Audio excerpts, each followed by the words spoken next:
E aí galerinha, tudo em paz? Mais uma aula de História da Arte. Dessa vez a gente vai falar da arte romana, né? Junto com os gregos, os romanos são a principal influência da antiguidade sobre a sociedade ocidental, né, que a gente vive hoje. Como, né, nas outras aulas, é fundamental você acompanhar essa aula usando o PowerPoint que eu mandei anexado lá no Classroom, tranquilo?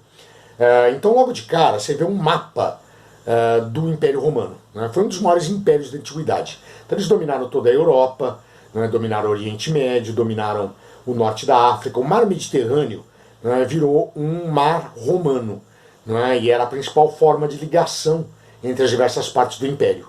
Tranquilo, gente? Para conquistar todos esses territórios, os romanos vão usar, né, a força militar, a violência. Então, a guerra foi uma atividade extremamente valorizada na Roma Antiga. Não é? Por isso que eles tinham um tipo de diversão, não é? Que para os nossos tempos pareceria bizarra, que eram as chamadas lutas gládias.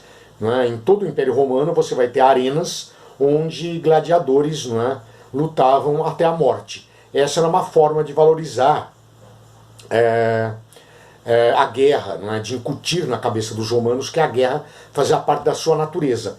Não é? Inclusive até a mitologia vai, não é, reforçar essa ideia. Os romanos se consideravam descendentes de Rômulo e Remo, e o Rômulo e Remo eram filhos do deus Marte, o deus da guerra. Tranquilo, gente? Agora, os romanos dominaram uma quantidade enorme de povos. Não é? Influência desses povos dominados.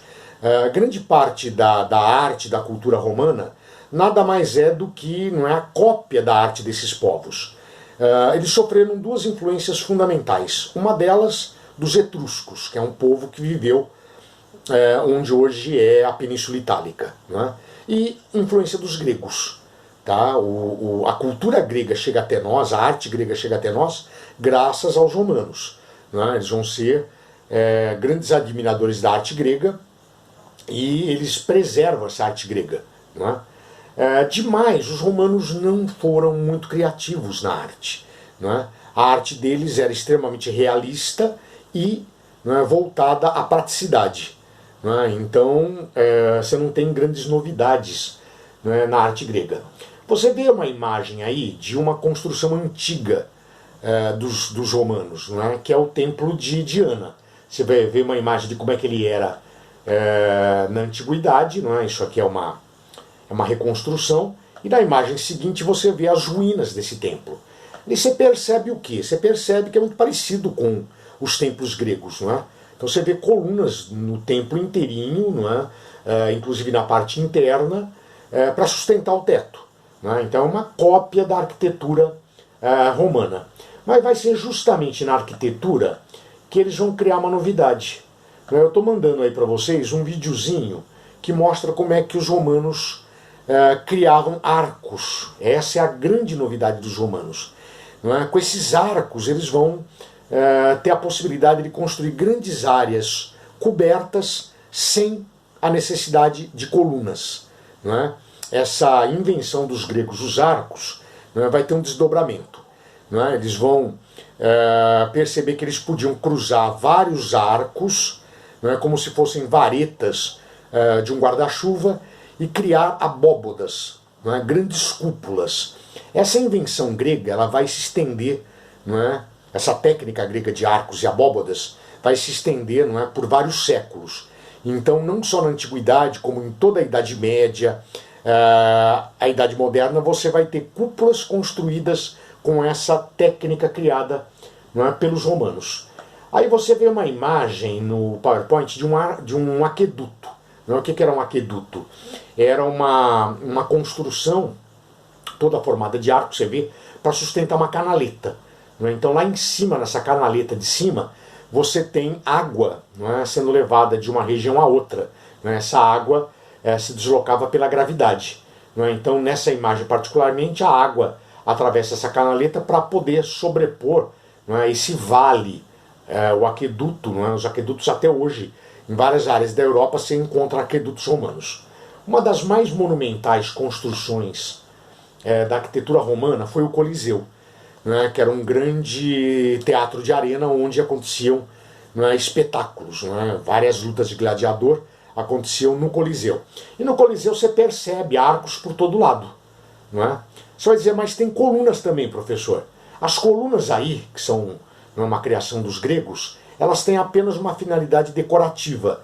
Não é? Quem sustenta, na verdade, o Coliseu são os arcos. Outra construção monumental dos romanos é o Panteão de Agripa. Não é? Agripa foi o imperador romano, ele vai fazer essa construção onde dentro dela você encontra esculturas, não é, de deuses gregos. Não é? Um panteão é a reunião de imagens religiosas. Não é? Na frente do panteão você encontra a influência grega aí, não é? Parece um templo grego com aquelas colunas todas. Não é? Na outra imagem você vê a cúpula, não é, que está no fundo do panteão, a cúpula feita com cruzamento de diversos arcos. Tranquilo, gente? Então essa é a grande novidade criada pelos romanos, não é, na arquitetura, o arco, não é, e as abóbadas. Em seguida, você tem aí a pintura romana. Os romanos, não é, nesse aspecto, são parecidos com os egípcios. Eles pintavam a frescos, ou seja, eles pintavam em paredes. Não é, servia para decorar as casas dos patrícios, que eram a elite romana. Não é? Então você vê aí algumas imagens de pintura em parede. E essas pinturas tinham uma finalidade, não é? Elas tentavam passar a ideia de um ambiente mais amplo. Não é? Então, no painel ali na cidade de Pompeia, você tem uma porta, não é? E parece que essa porta dá para o lado de fora. Não é? Na verdade é uma ilusão.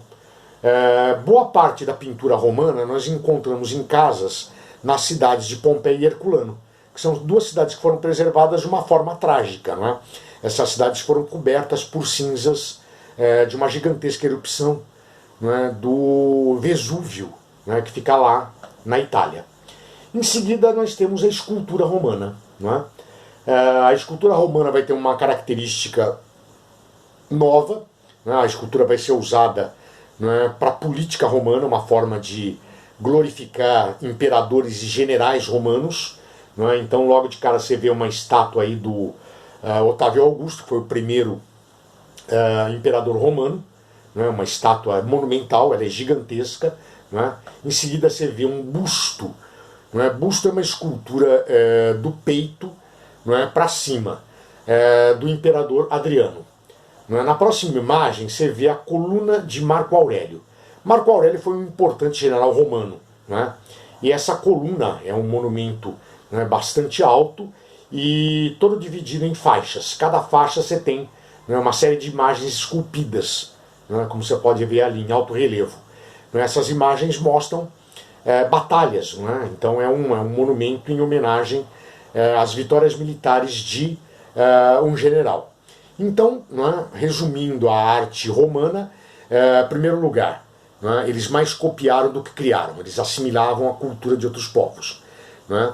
Esse processo de assimilar a cultura é fundamental porque eles preservaram principalmente a arte romana, a arte grega. Não é?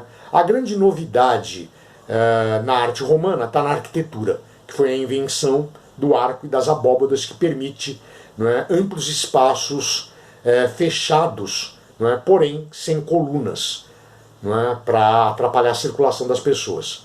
Tranquilo, gente? É isso então. Um abraço, até a próxima.